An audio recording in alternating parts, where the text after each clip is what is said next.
Good morning, good afternoon, konnichiwa, namaste, how you doing? Nice to see you all. I've been getting a few questions about how to get into yoga, how to get into meditation, the different paths you can take, and I just wanted to sort of answer a few of them questions really. The best way to get into yoga is Google a yoga studio, go to the studio, try and find a good teacher, one that resonates with you.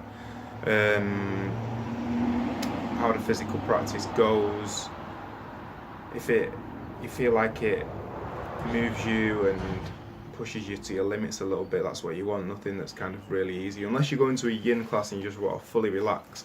But just doing yin all the time will just make you be asleep most of the time. And this kapha constitution of people who just like to rest, like to smash a series of Netflix in one night. So we don't want that. We want you to, like, for me, I should be doing I should be doing more yin, more restorative, because my energy is quite vata pitta, which is more kind of like explosive and edgy, and I can't sit still and I move my legs and stuff and things like that. So yeah, Google yoga studios in your local area. Try a few studios. This is what I always say to my students: is please don't let me be your only teacher. Yeah, you can come to me, but go and explore some other teachers, because there's always someone who has a nugget of wisdom that can just change the way you look at a posture, change the way you look at life, change your life actually. One word, one phrase can change your life so positively that it's worth getting all the teachings you can, and look for the teachings in all places, just on how to better yourself and how to better your life. So yeah, find those teachers that resonate with you. Maybe find one main teacher and, like, this is my teacher and this is who I want to practice with most of the time. But go and explore as well. Don't get stuck. Don't get stagnant. And sometimes that teacher who is like, that's my teacher, that's my teacher, one day that might change. Maybe you don't resonate with that teacher anymore. Like the Tories and Labour, like there's people who voted for him for like 60 years, especially Labour, who they still voted for him when Tony Blair came in, and it's like, it's a completely different. No, but I vote Labour.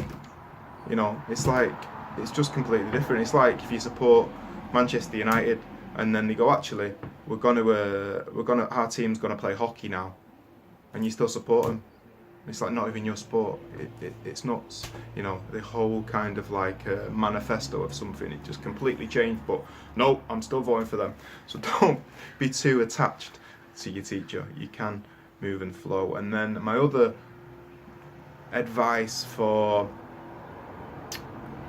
teachers that you shouldn't particularly stay with: if there's a teacher who's teaching and they're just stuck on the mat, they teach from the mat, they don't get up, they don't adjust you, they don't show you how to do a posture, they're just doing the practice and they're not moving from the mat, don't go to these teachers. I wouldn't recommend them. You might as well just stay at home and do a YouTube video. You'll learn just as much, and you'll still not know whether you're doing it right or wrong, because nobody's correcting you. So don't go to these teachers. Other teachers might be on their mat and teach the class from there, but not do the postures. Again, do a YouTube class, or actually, you could just do an audio of a class that's just spoken.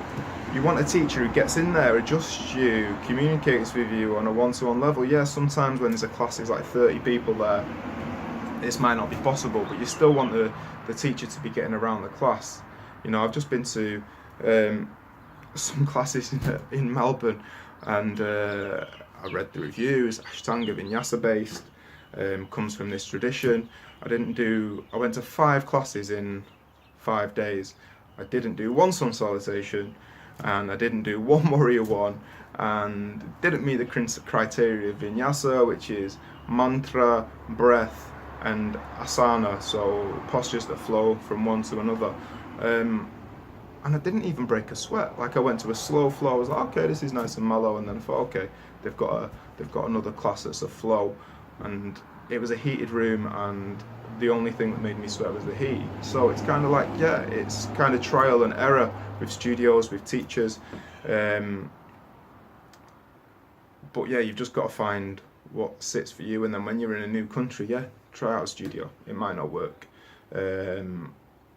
But when I'm going to a flow class and something that I expect to be a little bit stronger, I want to at least be sweating. And people go, oh, you just want the fast stuff. And it's like, no, I want something that's nice, that stretches me, that does work me on a physical level, does get me up a sweat, but then brings me back down into that mellow place, you know. So this practice is a little bit up and down, whereas this practice was just mellow, kapha, yin, these kind of, just this level of practice. And it's like, no, your body, you need to go up through the chakras. I want to feel the energy building up through my chakras, into the third eye, open into the crown chakra to finish my class, and then sit back in Shavasana and allow all this prana, all this energy, all this consciousness to move around the body.